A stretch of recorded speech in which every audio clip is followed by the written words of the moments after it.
1858, la Vierge Marie apparaît à Lourdes. Évidemment, ce n'était pas prévu. Et aussi bien dès le début, même pendant les apparitions, il y avait des obstacles. Les gens ne voulaient pas trop que les fidèles viennent, accompagnent même Bernadette pendant les apparitions, mais rien à faire. Les fidèles venaient à la grotte, à Massabielle, auprès de Bernadette. Et mieux encore, on est encore en plein pendant les apparitions, au tout début des apparitions, la source a jailli. On est le lundi 1er mars 1858. Cette femme, c'est Catherine Latapie, elle vient, elle ne sait pas trop, elle a entendu parler de Lourdes, elle a lu dans je ne sais quel journal, elle court de très bonne heure le matin à la grotte, elle a un bras paralysé, elle emmène ses deux enfants très jeunes encore par la main gauche, tout de suite elle met son bras. Vous savez cette histoire dans l'eau de la grotte, au fond de la grotte à Massabielle, et immédiatement tout son bras retrouve une totale mobilité. Elle est guérie, c'est la première guérison qui sera reconnue comme miraculeuse par l'Église, et à partir de ce moment-là, évidemment, il y a eu de nombreuses guérisons. Alors on comprend bien que là, les pèlerins sont venus encore plus nombreux, en particulier les pèlerins malades. Mais à ce moment-là, rien n'était organisé, rien n'était prévu. Les pèlerins sont venus. Ils sont venus parce qu'ils ont entendu l'appel de la Vierge Marie. « Voulez-vous me faire la grâce de venir ici pendant 15 jours ? Voulez-vous me faire la grâce de venir puiser à cette source, d'y boire, de vous y laver ?» Voilà le véritable appel de la Vierge Marie. C'est cet appel-là qu'ont entendu les pèlerins et qui ont voulu venir à Lourdes, en particulier les pèlerins malades qui avaient tant de choses à demander, à espérer auprès de la Vierge Marie et auprès de cette source qui jaillit toujours à Lourdes. Nous en sommes les témoins.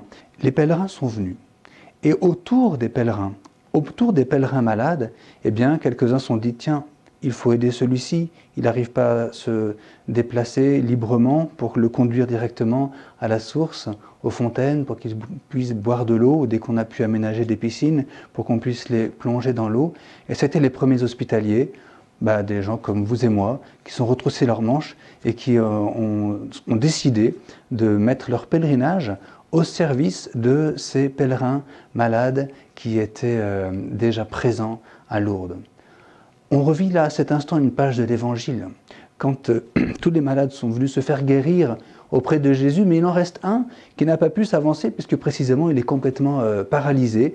Alors là, il a quelques amis qui se lèvent et qui disent tiens, on va t'emmener, on va t'apporter tout près de Jésus pour que Jésus puisse aussi te guérir. Nous connaissons bien cette histoire dans l'Évangile et elle est dans les mosaïques sur la basilique du Rosaire. Cette histoire touche en profondeur les hospitaliers. Et puis les années sont passées, et puis il y a eu certaines années de grandes difficultés à venir. Je pense qu'il y a des années où il y a eu les guerres en particulier, mais les pèlerins sont revenus. Il y a eu des grandes épidémies, je pense au choléra, même du temps de Bernadette. Les pèlerins sont venus. Jamais un obstacle était trop grand pour qu'on puisse venir à Lourdes. Et toujours c'est parce qu'il y avait des pèlerins malades qu'on a organisé ces hospitalités. On connaît bien maintenant l'organisation, elle est très bien établie avec la chaîne DL, l'hospitalité Notre-Dame de Lourdes, et puis toutes nos hospitalités diocésaines qui sont en place aussi pour accompagner les pèlerins malades depuis leur lieu d'habitation, dans leur diocèse, dans leur ville, dans leur village. Tout cela est très bien. Aujourd'hui, nous vivons une sorte de difficulté, une épreuve. L'année 2020 a été douloureuse puisque beaucoup de pèlerins n'ont pas pu venir, évidemment, nous le savons. Mais la source coule toujours.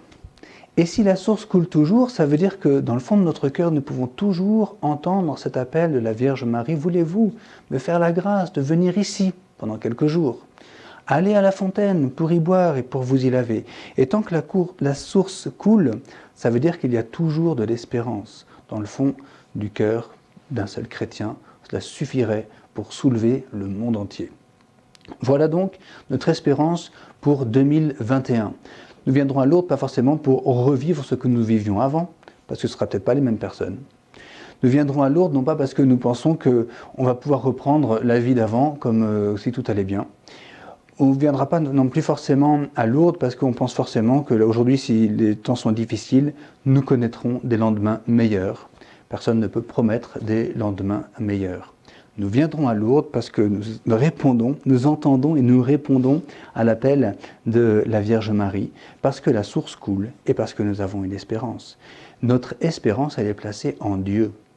Notre espérance n'est pas placée dans un avenir, en nous disant on va construire l'avenir et ce sera mieux demain parce qu'on aura construit l'avenir. Notre espérance, elle est placée en Dieu, en Dieu seul. Elle est placée dans cette source qui coule, parce que c'est Marie, la Vierge Marie, qui nous l'a donnée. Elle est placée dans les paroles mêmes de la Vierge Marie, adressées à Bernadette, et donc à nous tous, d'une manière ou d'une autre. Notre espérance, elle est placée évidemment dans l'Évangile, dont ce message de Lourdes n'est qu'un pâle reflet, ou n'est que l'écho plus proche de nous. Notre espérance, elle est vraiment donc placée en Dieu, qui est finalement le véritable avenir de tout être humain. Alors, chers pèlerins de Lourdes, chers hospitaliers, chers pèlerins malades en particulier, nous viendrons et nous mettrons en valeur, nous mettrons en œuvre, nous rendrons visible cette espérance que nous avons en Dieu, en Jésus, en Marie, en cette source et dans tout ce que représente pour nous Lourdes. Chers amis, à très bientôt au sanctuaire Notre-Dame de Lourdes.